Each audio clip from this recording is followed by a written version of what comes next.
بسم اللہ الرحمن الرحیم۔ شروع اللہ کے نام سے جو بڑا مہربان اور نہایت رحم کرنے والا ہے۔ یہ سورت وہی پڑھتا ہے جسے اللہ چاہتا ہے۔ زمین سے آسمان تک شہرت دینے والی سورت۔ محترم ناظرین، زمین سے آسمان تک شہرت دینے والی سورت، یہ سورت وہی پڑھتا ہے جسے اللہ چاہتا ہے۔ اس سورت کو کسی بھی مقصد یا کسی بھی حاجت اور پریشانی کے لیے ضرور پڑھیں۔ اسلام وہ دین ہے جس میں ساری پریشانیوں، مشکلوں، بیماریوں، مصیبتوں اور دکھوں کا حل موجود ہے۔ اسلام کے سائے تلے زندگی گزارنے سے غربت دور ہو سکتی ہے، بیماری کا علاج ہو سکتا ہے، ہر پریشانی کا حل ہو سکتا ہے، غموں کا اختتام ہو سکتا ہے، دعائیں قبول ہو سکتی ہیں، مرادیں پوری ہو سکتی ہیں، قسمت سنور سکتی ہے، کیونکہ ایک مومن کا اس بات پر ایمان ہونا چاہیے کہ ہمارا اصل مددگار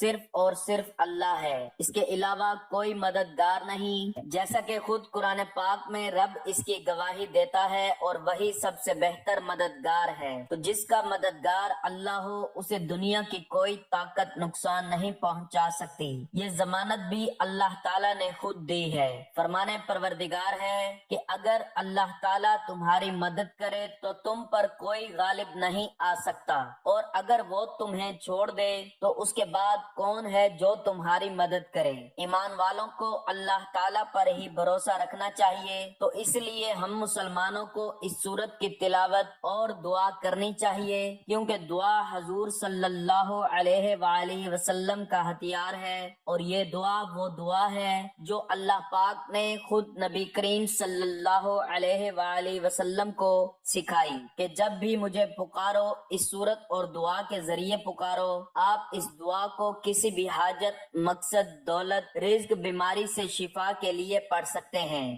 اگر آپ کی کوئی بھی پریشانی یا مشکل ہے جس سے آپ نکلنا چاہتے ہیں تو پورے دل سے آپ نے اس عمل کو کرنا ہے، اس عمل کو پڑھنا ہے، انشاءاللہ آپ کی پریشانی دور اور حاجات پوری ہوں گی۔ محترم ناظرین، مسلمان ہونا مطلب کہ اللہ کے سامنے جھکنا، ایسا جھکنا کہ بندہ اللہ کے لیے خود کو خالی کر دے، یعنی اپنی خواہشات کو، اپنی چاہت کو اس کی چاہت کے مطابق بنا لے، جیسا وہ چاہتا ہے ویسا بن جائے، اور اپنی چاہت اور ارادے کو اس کی چاہت اور ارادے کے ماتحت جانے، کیونکہ مشیت الہی اصل ہے اور مشیت خاکی فرع، یعنی اس کا ہر ارادہ اللہ کے ارادے کے اور اس کے اذن کا محتاج ہے۔ ایک بندہ کسی چیز کے حصول کے لیے تگ و دو کرتا ہے، پھر لاکھ کوششوں کے باوجود بھی وہ اسے حاصل نہیں کر پاتا، اور کسی کو کوئی چیز بنا کسی محنت کے مل جاتی ہے، تو ان سب مراحل میں اللہ کی مشیت شامل ہوتی ہے، یعنی آپ کا کوشش کرنا اللہ کی چاہت کے سبب سے تھا، نہ ملنا بھی اسی کی چاہت کے سبب سے ہے، اور کسی کو بنا محنت کے کچھ مل جانا بھی رب کی مشیت کے سبب سے ہے، حتیٰ کہ ہر اچھا عمل اور نیکی کی توفیق سب اسی کی مشیت کے سبب سے ہے۔ اللہ نہ چاہے تو ہمیں توفیق نہ ملے، نہ دعا مانگنے کی، نہ نیک عمل کی۔ قرآن پاک میں اسی کے متعلق مذکور ہے، اللہ نہ چاہے تو تم چاہ بھی نہیں سکتے۔ وَلَا تَقُولَنَّ لِشَيْءٍ إِنِّي فَاعِلٌ ذَلِكَ غَدًا إِلَّا أَن يَشَاءَ اللَّهُ وَاذْكُر رَّبَّكَ إِذَا نَسِيتَ وَقُلْ عَسَىٰ أَن يَهْدِيَنِي رَبِّي لِأَقْرَبَ مِنْ هَٰذَا رَشَدًا، اور ہرگز کسی چیز کے متعلق نہ کہنا کہ میں کل یہ کرنے والا ہوں، مگر یہ کہ اللہ چاہے، اور جب تم بھول جاؤ تو اپنے رب کو یاد کر لو اور یوں کہو کہ قریب ہے کہ میرا رب مجھے اس موقع سے زیادہ قریب ہدایت کا کوئی راستہ دکھائے۔ سورۃ دہر میں اللہ پاک ارشاد فرماتے ہیں، ترجمہ: بے شک یہ ایک نصیحت ہے تو جو چاہے اپنے رب کی طرف راہ اختیار کرے، اور تم کچھ نہیں چاہتے مگر یہ کہ اللہ چاہے، بے شک اللہ خوب علم والا، بڑا حکمت والا ہے، وہ اپنی رحمت میں جسے چاہتا ہے داخل فرماتا ہے، اور ظالموں کے لیے اس نے دردناک عذاب تیار کر رکھا ہے۔ وما تشاءون الا